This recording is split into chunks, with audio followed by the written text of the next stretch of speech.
Join us now for Howl-O-Ween!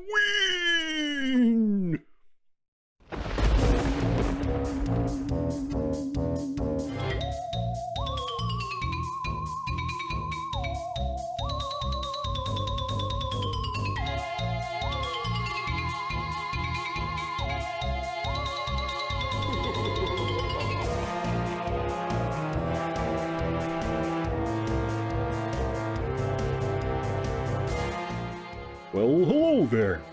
My name is Barkey Dog, and I am your host for Howl-O-Ween, where we look at those spooky spooksters, the main monsters, and their movies. This time, we're looking at that batty bad guy, that killer count, that vampiric villain, Dracula. According to Dracula, there are far worse things awaiting man than death. Yeah, it's true. Like, I just heard they're gonna make another season of Star Trek Discovery. Ugh. Vampires have been around in folk tales and legends for a long time, and not just in Europe or Eastern Europe, but China and the Middle East, and all around the world. Vampires differ from region to region, but they essentially all do the same thing: drain away your life force. Vampires featured in several publications, but it wasn't until Bram Stoker came up with Dracula in his 1897 book that the vampire was truly popularized. Stoker wanted to tell a vampire story, which he was going to call the Undead. At the time, he was working at the Lyceum Theatre in London, where he worked with a famous actor named Henry Irving. I guess he didn't like Irving because he modeled Dracula's appearance and gestures after him. While looking over some history of Romania, he found some references to a real guy, and that got the ball rolling for him. That would be this guy, Vlad Tepes, Vlad the Impaler. He was a prince of Romania back in the 15th century and fought off the Turks, who kept trying to invade his country. He was the son of Vlad Dracul I, Dracul meaning the dragon, so he was called the son of the dragon, or Dracula. He is still revered in Romania today, but Vlad the Impaler wasn't a nice guy. As his name implies, he liked to take his enemies and impale them on a spike, then prop up these shish kebab victims all along the roadside. Ugh. Later, he got his own head chopped off, and his remains have never been found. Hate to tell you, as bad as he wasn't actually a vampire, though.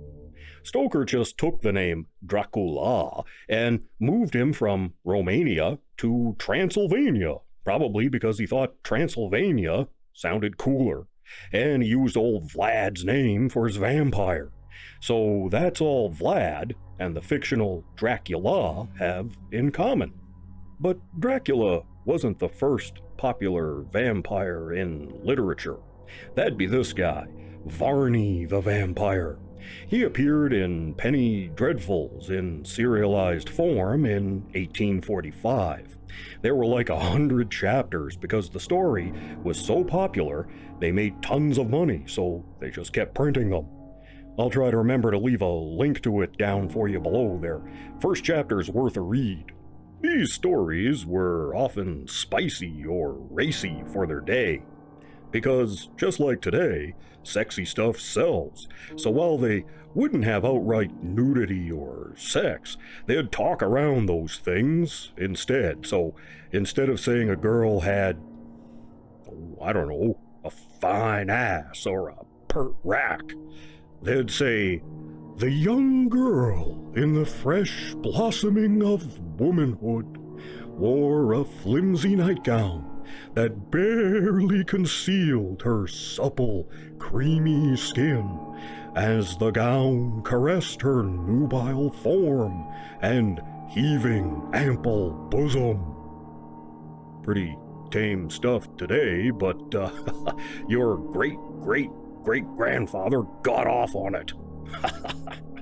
Stoker may possibly have cribbed a few things from Varney, but it's hard to say. However, in Chapter 1 of Varney, if he can't outright control the weather, he seems to have an effect on it. So when he first arrives, just like Dracula, he's accompanied by a violent storm. Also, Varney preys on young women and is the first vampire to enter a lady's bedroom via the window. He can also hypnotize his intended victim and has unnatural strength and so on. In fact, there's a lot of lore and stuff we associate with vampires and Dracula that have nothing to do with Bram Stoker's book. They came from other sources. For example, sunlight killing a vampire. That isn't in Stoker's book. That came from Nosferatu. Anyway, Dracula was a big hit. Some people loved it, some hated it. Everybody bought copies of it. The Stoker book itself is written in journal entries, notations, newspaper articles, correspondence, and stuff like that. And it spans several countries across Europe. So, not the easiest thing to make a play or a movie out of.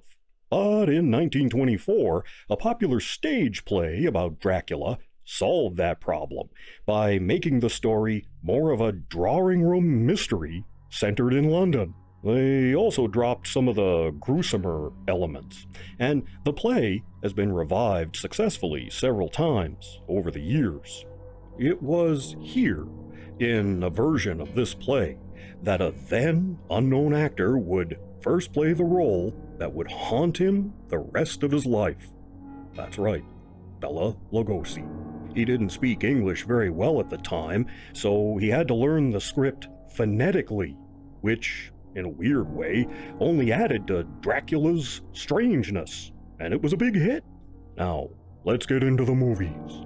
There are so many versions of Dracula, it'd be impossible to cover them all, so I have to just hit the highlights for you, as it were. First, from 1922, is Nosferatu. Even though it isn't called Dracula, Nosferatu is Dracula. They tried to hide the fact by changing the name and a few other things, but it's obvious this is mostly cribbed from Stoker's book, and they got the Dickens suit out of them for it, to the point where they were ordered to destroy all copies of the film. Fortunately, some survived, and we can enjoy it today. It was groundbreaking, very stylish, very creepy, definitely a movie you should see at least once in your life. Then, of course, we have the famous Universal picture from 1931, starring the aforementioned Bela Lugosi. Now, this movie was based on the play, so it doesn't really follow the book, which didn't matter. It was such a big hit. This movie started what has been called the horror cycle in Hollywood, a run of horror-based movies, not just at Universal, but every other studio, large and small. It kind of faded out after World War II, but has never really gone away. Lugosi is in top form, as you'd expect. The cast also includes Dwight Fry as Renfield, who is just amazing in this as the tortured soul who serves Dracula. His creepy laugh when he's discovered in the hold of the derelict ship is one you'll never forget. David Manners is also in this as the bland hero love interest, and Edward Van Sloan plays a definitive version of Van Helsing. Top-notch movie. It really set the mold for the many Dracula movies that followed. There was also a Spanish-language version made concurrently with the Lugosi picture using the same sets. So the English Dracula would shoot during the day, and at night, when the sets were available, the Spanish language cast and crew would shoot their scenes. Some say it's actually better than the Lugosi one. It's longer, and Dracula's more of a Latin lover type, but it's out there if you want to see it, and subtitled too. Jumping ahead, we have Horror of Dracula in 1958 from Hammer Studios. Here, Christopher Lee plays the Count, and Peter Cushing is Van Helsing. Michael Gough appears in support. Cushing is fantastic, a really good Van Helsing. Lee is imposing as Dracula. It's the first Dracula in color, so we have Lee wearing fangs and blood dripping all over him and everything. Lugosi didn't wear fangs. Didn't need them. I never understood movies showing Drac with blood all over his chin or shirt or whatever. I mean, that's his food, right?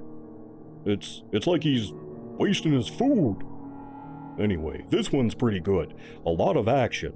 Doesn't really follow the book though, but most don't, so it's no big deal. Cushing and Lee are great and went on to make more Draculas together. In 1977, the BBC put on a pretty fair Dracula miniseries starring Louis Jourdan as the Count. The budget looks a little low on this one, but it does follow the book a little more closely. It's okay. Jourdan's not a bad Dracula. Worth a watch. In 1979, a big-budget Dracula movie was directed by John Badham. Frank Langella was cast after being seen playing Dracula in a revival of the play, and he reprises the role here. Langella also doesn't wear fangs. Didn't need them. His Drac is more cultured and suave than most. This movie looks gorgeous, and there's an all-star cast. Cast is great. Soundtrack is wonderful, but the movie itself, dull as dishwater. I don't know what it is, but this movie is just dull, dull, dull. Even when there are action scenes, it just feels dull, long, slow. It's too bad. I really wanted to like this one more because it has so much going for it, but it's just not a very lively version of Dracula. It's not lousy. We'll get to that. But it just sort of lays there. It's too bad. In 1992, we got Francis Ford Coppola's take on the creepy Count, with Bram Stoker's Dracula. Great cast, stylish as all get out, and follows the book more closely than most Draculas. It also shows the origin of Dracula, which is based on a real event that happened to Vlad Tepes. See, while he was fighting the Turks, they sent a letter to his beloved wife telling her he was dead, which wasn't true. But she was so upset, she threw herself out of the window and fell hundreds of feet to the rocks below. That really happened. I like this movie a lot. Probably the best Dracula we've had in a long time. And well worth a watch. Unlike this one from 2006. The BBC tried again with a TV movie of Dracula, but botched it all to hell and gone. I don't know why it is, but modern screenwriters and filmmakers arrogantly seem to think they know best. They know better, and they know more. They're so much more talented and cleverer and wiser and smarter than those who came before. Even in the case of something that has stood the test of time, like Dracula or Star Trek. So instead of making something new, they just ruin something already established, like Star Trek. They take the name and the barest nods at the original material, throw out the rest, and then cram it full of their own made-up crap that usually doesn't fit, doesn't belong, or just plain doesn't work. And it's never better than what came before. Never. This version of Dracula supposedly stars David Suchet. Now, Sir David, most famous for his definitive portrayal of Agatha Christie's Poirot. I say supposedly stars because he's not anywhere to be seen for 3/4 of the picture. And then, when he is on the screen, he doesn't have much to do at all. Among the made-up crap they stuff into this is a Dracula cult and a dude suffering from an STD. Dracula looks more like an emo Grima Wormtongue than a count. But to be fair, the cast is okay. The chick playing Lucy is kinda cute. I liked her character too. The sets and the lighting are good, and I liked how they had this weird green phosphorescent light in Dracula's castle. It's too bad because I liked some of the scenes in it. Being from the BBC, this really should have been better. But the creators thought they knew it all, and didn't. So it's a muddle. And if you skip this one, you're not really missing anything. Some good elements, but ultimately, a big disappointment. There's a lot of other Dracula pictures out there, but those were just some of the ones you might find easily. So if you could only watch one version of Dracula this Halloween, which should you go for? Well, the Coppola film has more modern sensibilities, a great cast, is faithful to the source material, and it's stylish as all get out. So you could do worse than watch that. But I'm gonna go with the original from 1931. Lugosi is incredible as the Count. He really brings the menace and has that natural accent and European styling, if you will. Plus, we have Dwight Fry as Renfield. Two truly iconic performances. Not to mention Edward Van Sloan as Van Helsing. So that's my recommendation anyway. Hey, I hope I didn't scare you. You don't really believe in vampires, do you?